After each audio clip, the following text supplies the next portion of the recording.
مساء الفل. سنة 2006 وبالتحديد قبل شهر رمضان تم الإعلان عن مسابقة لاختيار شخص يجسد العندليب في مسلسل هيتعمل لقصة حياته. الموضوع كان حدث كبير ساعتها، واتعمل برنامج وجابوا لجنة تحكيم، وفي عدد كبير قدم في المسابقة كانوا أشباه لعبد الحليم، وساعتها اتصفوا لتلاتة. وأنا فاكر إنهم عملوا حاجة كده ما تعرفش هي أغنية ولا إعلان، مش قادر أحدد بالظبط. المهم بيستقروا في الآخر على ممثل اسمه شادي شامل، والشعب كله بقى بيترقب المسلسل الأسطوري اللي هنشوف فيه قصة حياة عبد الحليم من طقطق لسلام عليكم. وفي نفس السنة المنتج ممدوح الليثي بيعلن عن بدء تصوير مسلسل السندريلا اللي هيحكي قصة حياة سعاد حسني، وبيختاروا منى زكي تقوم بالدور. وبرغم إن كنت عيل صغير وقتها بس استغربت الاختيار بصراحة، يعني منى زكي وسعاد حسني ازاي يا جدعان؟ المهم المسلسلين بيتعرضوا والناس بتتفرج عليهم والدنيا حلوة، لكن مع مرور الوقت وظهور السوشيال ميديا ومواقع التواصل بنلاحظ في الفترة الأخيرة إن المسلسلات دي اتحولت لمادة للسخرية والميمز، وبقينا نشوف صفحات وجروبات متخصصة للسف على الأعمال دي.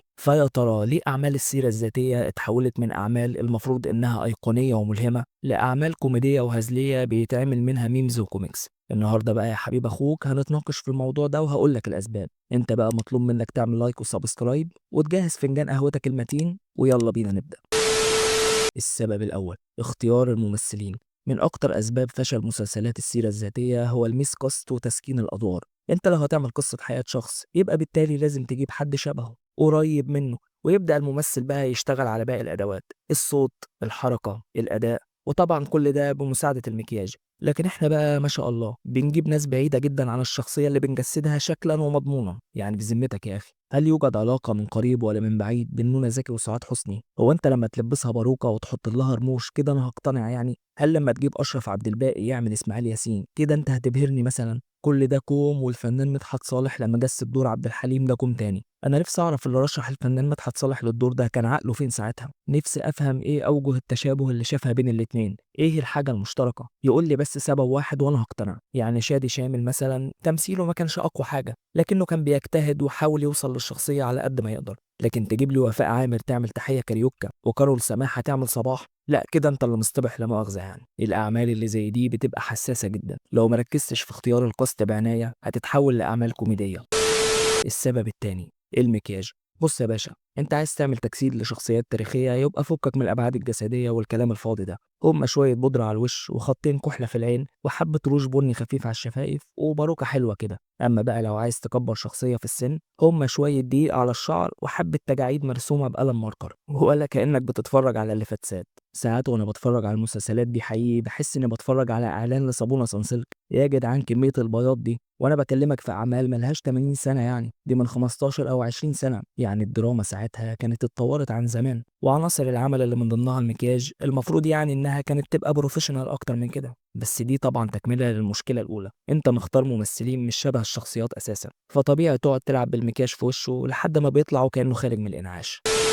السبب الثالث: إنسان ولا ملاك. وللأسف دي سقطة درامية دايما الأعمال دي بتقع فيها، فتلاقيها بتركز دايما على جوانب الخير في حياة البطل وتظهره كأنه منزه عن الخطأ، ملاك نازل من السماء. فتيجي انت بقى تتصدم لو سمعت عنه حاجة كده ولا كده. كان بيكره مثلا حد من زمايله، كان عامل مشكلة مع الصحفيين، اتخانق مع حد من المعجبين. ما هو إنسان برضو يا جماعة، بيصيب ويخطئ. يعني مثلا المشكلة الأخيرة بتاعت جواب سعاد حسني لعبد الحليم، كام واحد اتصدم لما شاف الجواب والكلام اللي فيه. وخد عندك بقى الصراعات اللي كنا بنسمع عنها بين ام كلثوم واسمهان، وبين عبد الحليم وفريد الاطرش، وبين الرؤساء زي عبد الناصر والسادات ومعارضينهم. طبعا المسلسل مش هيجيب لك كل الحاجات دي، فبالتالي انت بتشوف حياة البطل من جانب واحد فقط، وده اللي بيكون عندك شعور الصدمة لو اكتشفت اي سلبيات في حياته. السبب الرابع: الأداء. عارف يا صديقي مشكلة المسلسلات دي إيه؟ إن أبطالها بيقلدوا الشخصيات مش بيجسدوها، وفي فرق كبير جدا بين التقليد والتجسيد. علشان كده العبقري أحمد زكي رحمة الله عليه اتعصب في إحدى الحوارات لما اتقال له إنك بتقلد السادات، وساعتها شرح لصاحب السؤال إن في فرق بين التقليد والتجسيد. وعشان الكلام يبقى مفهوم يا صديقي هديك مثال: في مسلسل أبو ضحكة جنان، الفنان أشرف عبد الباقي كان طول المسلسل بيتكلم بالطريقة اللي سمعة كان بيتكلم بيها في الأفلام. هنا هو مش بيجسد إسماعيل ياسين الإنسان، لكن بيقلد إسماعيل ياسين الممثل، في حين إن أكيد إسماعيل ياسين كان إنسان عادي زينا، مش طول الوقت كان عايش بالكاركتر اللي بيمثل بيه في أفلامه. ودي كانت سقطة من صناع العمل. التجسيد هو إنك تغوص في مكنون وتفاصيل الشخصية، إنما التقليد هو إنك تاخد لقطة أو جانب واحد من الشخصية وتقلده. عندك مثلا محمد رمضان في مسلسل السندريلا، المفروض يعني إنه كان بيجسد دور أحمد زكي، لكنه كان عامل دور أحمد زكي وهو بيجسد السادات، فعادي يعني صباح الفل. عايز تتفرج يعني إيه تجسيد؟ اتفرج على أحمد زكي في ناصر 56 أو أيام السادات، أو الفنانة صابرين في أم كلثوم، أو الراحل حسن يوسف في إمام الدعاء مثلا. الناس دي نجحت فعلا في تجسيد الشخصيات التاريخية مش تقليدهم، مع التحفظ طبعا إنهم أظهروا الجوانب الكويسة فقط في حياتهم كعادة باقي الأعمال. السبب الخامس، الفانتازيا. مشكلة أعمال السيرة الذاتية إنها بتظهر وتبروز بعض التفاصيل وبتخفي تفاصيل تانية كتير، وطبعا لأن المسلسل أو الفيلم هو عمل درامي فطبيعي هيكون في مساحة كبيرة للمؤلف علشان يملى الفراغات ويحط أحداث ومشاهد من وحي خياله. وهنا بقى بيحصل اللغط. ساعات كتير في مؤلفين بتشطح جامد بخيالها، فبتلاقي بعض الأحداث الغير منطقية اللي بتبقى أقرب للفانتازيا. أنا فاكر المشكلة الشهيرة اللي كانت بين عيلة الريان والفنان محمود البزاوي مؤلف مسلسل الريان، وده بسبب إنه أظهر زوجة الحاج فتحي الريان إن سمعتها مش كويسة وبتخون جوزها، والموضوع كان كبير ساعتها ووصل للمحاكم. نفس الكلام حصل مع جنجاه أخت السندريلا، اللي شافت من وجهة نظرها إن المسلسل شوه صورة سعاد حسني وقدمها بصورة سلبية. طبعا مش عيب إنك تظهر الإيجابيات والسلبيات في حياة بطل العمل، بس المهم إن الأحداث تكون حقيقية، تظهر التفاصيل زي ما حصلت، ولو هتضيف مشاهد من عندك المفروض تبقى منطقية وداخل السياق العام للحبكة، مش مجرد حشو وخلاص. السبب السادس، المط والتطويل.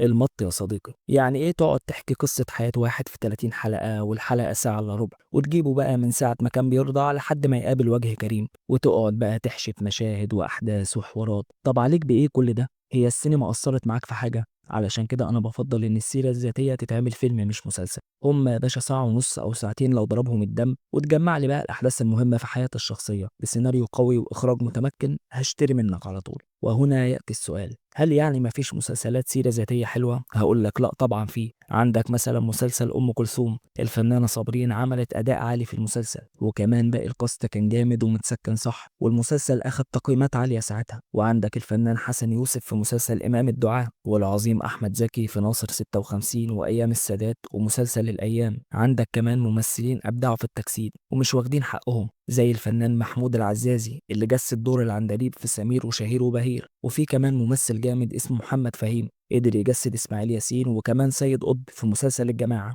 عندك برضو يا سيدي صناع مسلسل رايا وسكينة، أي نعم ما التزموش بالشبه قوي، لكن قدموا لك القصة كاملة بإيجابياتها وسلبياتها، وصنعوا تحفة فنية عايشة لحد النهاردة. وفي الآخر يا صديقي هي آراء، في ناس أكيد بتعجبها المسلسلات اللي من النوع ده، وفي ناس بتاخدها في سكة الضحك والهزار، بس المهم حتى لو هنترول أو نهزر يكون من غير تجريح أو تشويه. وبس كده. لو الفيديو عجبك ما تنساش اللايك والسبسكرايب، وتسيب لي رأيك تحت في الكومنتس علشان ندردش مع بعض، وتكتب لي أي أفكار عندك حابب نعملها الفترة الجاية. أشوفك على خير يا صديقي، سلام.